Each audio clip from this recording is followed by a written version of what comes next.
बच्चों बुजुर्गों को लाठी मार रहे हो। संविधान में कहाँ लिखा है कि बच्चों और बुजुर्गों को मारो? सनातन का डंका देश दुनिया में बज रहा है। अथवा बाबा का भी डंका बज रहा है। काफी नजदीकी माने जाते हैं योगी आदित्यनाथ के। डिफेंडर, पोर्शा जैसी बहुत ही महंगी महंगी गाड़ियों में घूमते हैं। बोरिया इकट्ठी की अपने और सबको हिंदू बनाओ, सब नाम बंद हो जाओ। इससे ज्यादा क्या? हर राजनीति जहाँ पर चुनाव होने वाले हैं उन राज्यों में ये चले जाते हैं। देखो, राजनीति को मैं जोड़ूंगा ही तो नहीं। ये राजनीति अलग है, धर्म अलग है। राजनीति अलग है, धर्म अलग है। हम नहीं अलग है, बिल्कुल अलग होने चाहिए।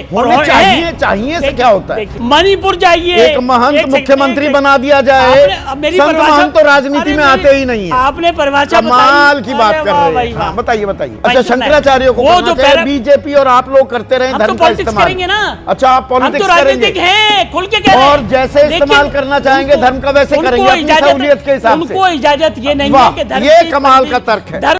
दोस्तों, बेबाक पत्रकार संदीप चौधरी ने एक बार फिर से मोदी जो प्रवक्ता हैं उनकी सरेआम बेइज्जती करी है अपनी लाइव डिबेट में। एक तो मेरी ये समझ में नहीं आता कि ये लोग रोज आ जाते हैं अपनी भद पिटवाने के लिए।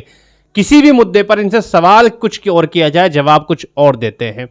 सवाल अगर बेरोजगारी का हो तो नेहरू याद आ जाता है, सवाल साधु संतों का हो तो अखिलेश यादव याद आ जाते हैं, लेकिन उनसे जवाब नहीं दिया जाता। इसी मुद्दे को जो देश में विवाद चल रहा है शंकराचार्य का और योगी सरकार का, उसको लेकर डिबेट चल रही थी।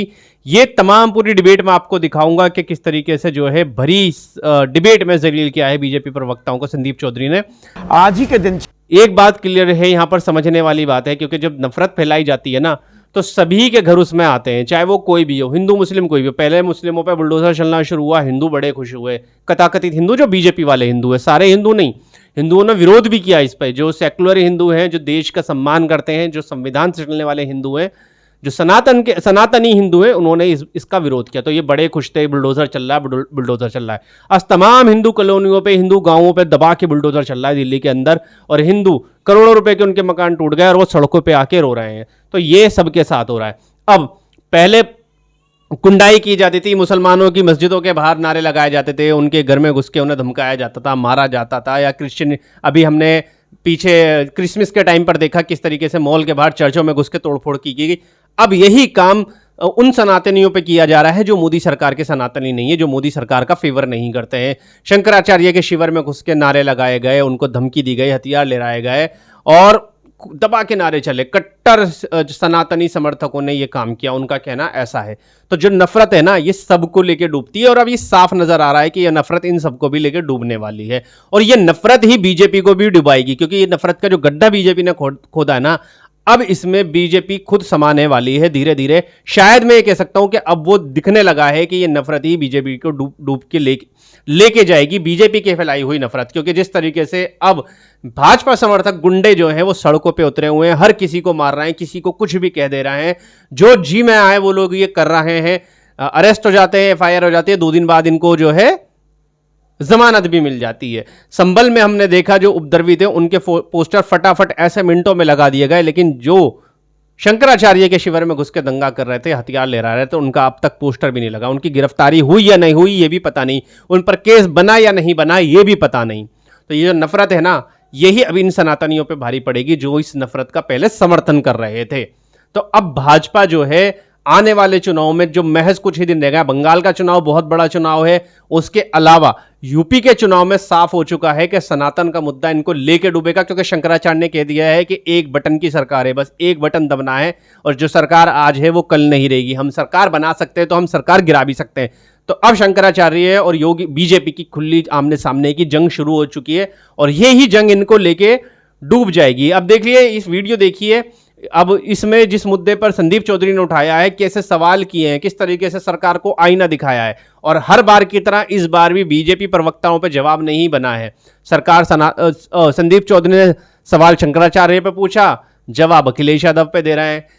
सवाल सनातन पे पूछा, जवाब राहुल गांधी के नाम पर आ रहा है। तो एक तो ये समझ में नहीं आता, क्या इनको सुनाई नहीं देता कि सवाल पूछा क्या गया है और आप जवाब क्या दे रहे हो? ये बड़ा सबसे बड़ा सवाल है। एक बार ये वीडियो देखें, फिर उसके बाद हम आपको दिखाएंगे कि किस तरीके से डिस्ट्रॉय किया जा रहा है। प्रोफेसर मालवीय, अब संविधान की दुहाई दी जा रही है। आज 26 जनवरी का दिन भी है, आज ही के दिन संविधान लागू हुआ था। तो इस बात पर अड़ जाना कि भाई एक परंपरा है और शंकराचार्य तो पालकी में बैठ के ही शाही स्नान के लिए जाएंगे और प्रशासन इसकी इजाजत ना दे, कोई धरने पर बैठ जाए, तो ये असंवैधानिक हो जाता है। ये राष्ट्र प्रथम नहीं दिखा रहे, देश को पहले नहीं रख रहे हैं, देश का भी अपमान कर रहे हैं अभी मुक्तेश्वर आनंद। जहाँ तक भारत की सनातन परंपरा की व्यवस्था है, वो बहुत ही आदरणीय स्थिति है। सनातन परंपरा में साधु संत समाज के सदैव मार्गदर्शन भी करते हैं, आशीर्वाद भी देते हैं और समाज की बड़ी श्रद्धा है उनके प्रति और सबके कल्याण के लिए कार्य करने का यही महंत तो योगी आदित्यनाथ भी हैं। योगी आदित्यनाथ भी निश्चित तौर पर है, निश्चित तौर पर योगी अपने रुख पर क्यों अड़े हुए हैं? निश्चित तौर पर योगी आदित्यनाथ जी गोरक्ष पीठाधीश्वर हैं और संवैधानिक रूप से उत्तर प्रदेश जैसे बड़े राज्य के जनता के द्वारा चुने हुए वह जनप्रतिनिधि के नाते मुख्यमंत्री हैं। इसलिए उनकी जिम्मेदारी